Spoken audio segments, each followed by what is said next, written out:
Chapter 3. The Johnsons.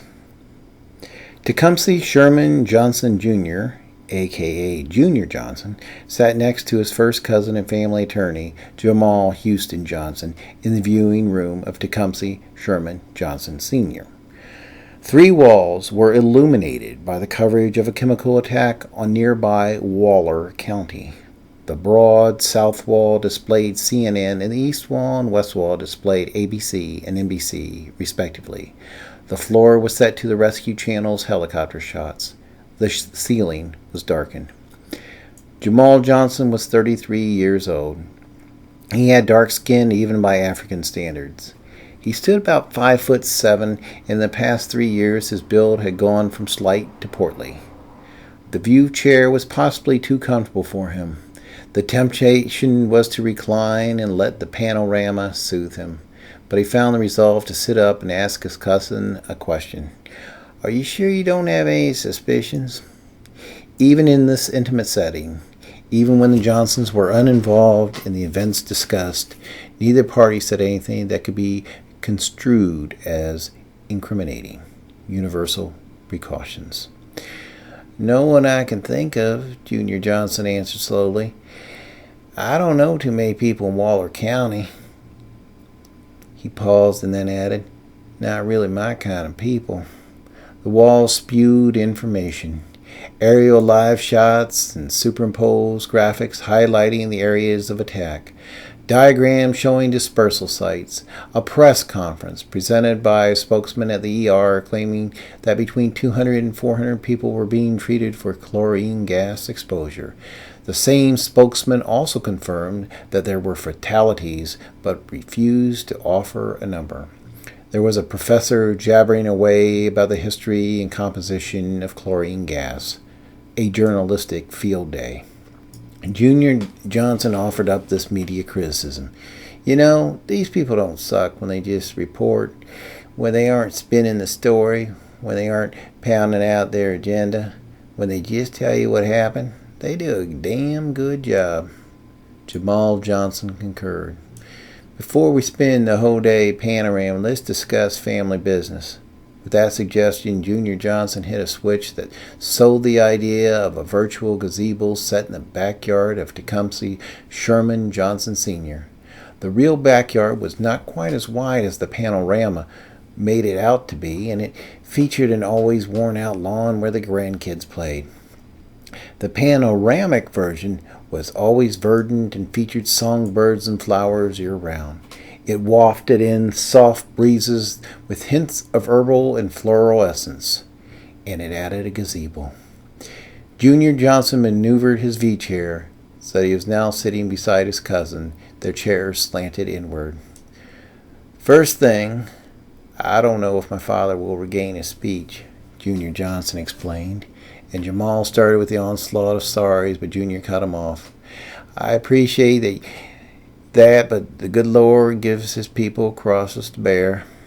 With faith, we can carry a cross much heavier than the faithless can ever bear." Jamal nodded, and Junior continued. "I am more concerned about my brother." Jamal nodded again, and Junior continued. "His diagnosis is bipolar, manic depressive, but I think he is more delusional than that.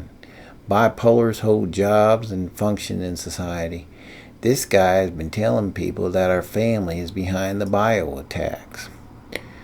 "Why soever would he say something like that?" Jamal inquired. Universal precautions. "The whole grandeur thing. He's the center of the universe." "Now, when you say he tells people, what kind of people are you referring to?" "The kind that listen and the kind that don't." Jamal nodded. Junior paused and reflected briefly on his appearance. How would he look and sound asking what he was about to ask?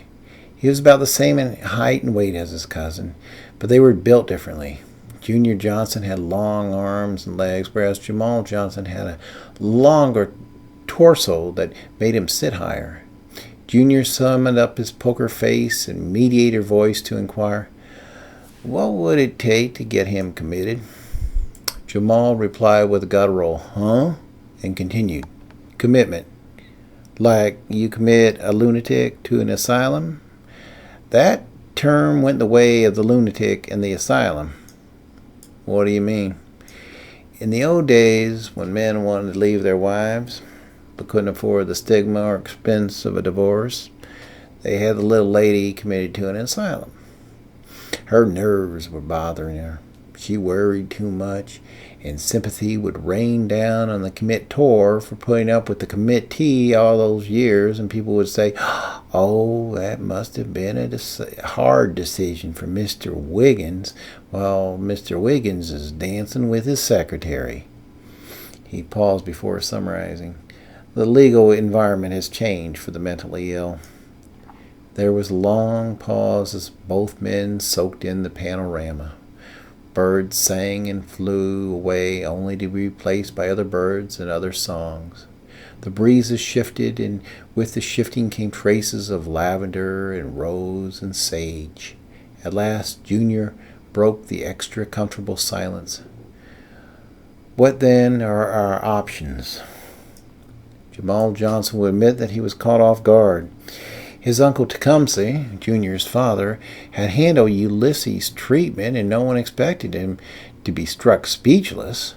But he agreed to explore offshore options, as their patriarch had done in the past. "Can you research real fast?" Junior Johnson inquired. "I don't know how long I can keep my brother in a holding pattern." Jamal nodded. "I'll make it priority number one. I'll start on it as soon as I get home.